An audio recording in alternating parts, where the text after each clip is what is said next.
Okay, y'all. My name's London. I'm going to be doing a little poetry for y'all. This is true stories that happened to me a few years ago when I attempted to listen to the Doors, "Waiting for the Sun" every night for a month.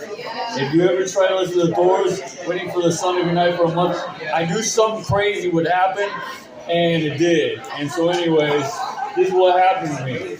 Tell a story. I saw visions, dreams, God, devil, Kurt Cobain, all kinds of things. Anyways, I was watching an old TV show in Japanese. My life was normal and completely at ease. But when the woman got hit with a rock in the show, I let intuition lead me where I should go. The kids in the hall, I was instantly shown. And that sketch, how do you get blood from a stone? And so I watched that sketch and I watched some more. And I let intuition lead me to the next door.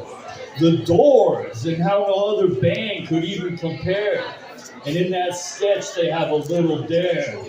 "Waiting for the Sun" is what you listen to every night for a month. That's all you gotta do. It was 2022 and the month of December, but the following month is what I'll always remember. I didn't even last 4 weeks, only 3, before my visions and dreams really got to me. Maybe it was the Doors, or maybe it was the vodka, or maybe it had something to do with how I bought the DVD, maybe Logic, from Robert Anton Wilson, and was doing the white pillar of light visualization. But things got way crazy, and here's my story of the month of January 2023. "Waiting for the Sun" is what you listen to every night for a month. That's all you gotta do. The rain was so bad you wouldn't believe. It felt like the end of the world on New Year's Eve. I would have built a boat if I was able. I was ready to take bottles to my coffee table. I tried my best to use the power of positive thought and listen to the rap group, the Shapeshifters, a lot.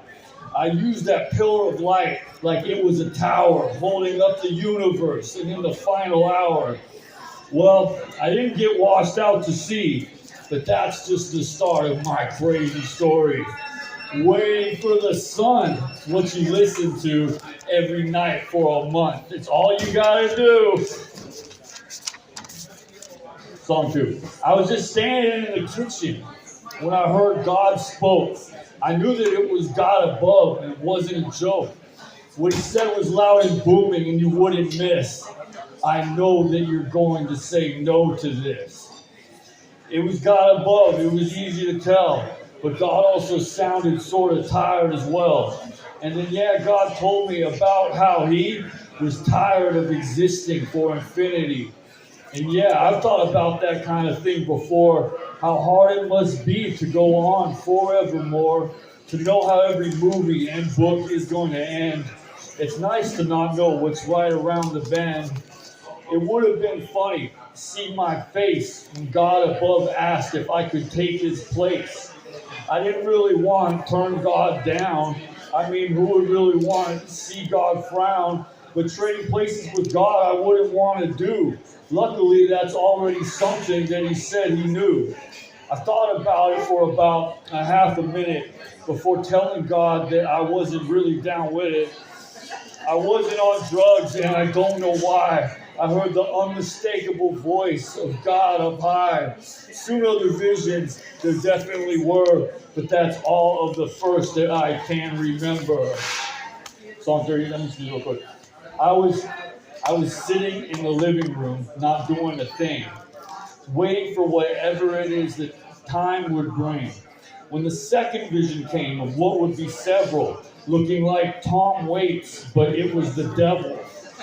Just like in that film by Terry Gilliam, the devil looked defeated and said, "You won." I didn't really know how to respond, but the only thing that I was able to say was, "What?" The devil said the same thing. "You won again."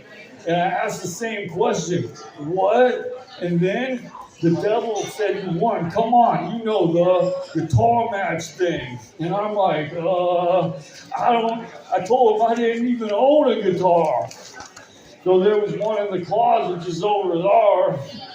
He said it didn't matter.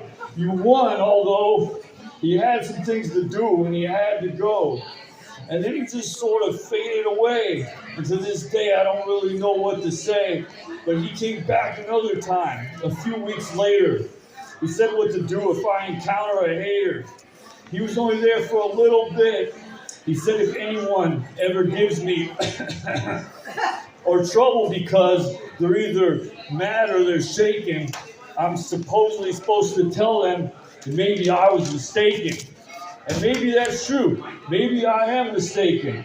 Or maybe by some sort of mist my mind was taken. I don't know why these visions came to me. Could it be that I'm mistaken? Maybe, probably.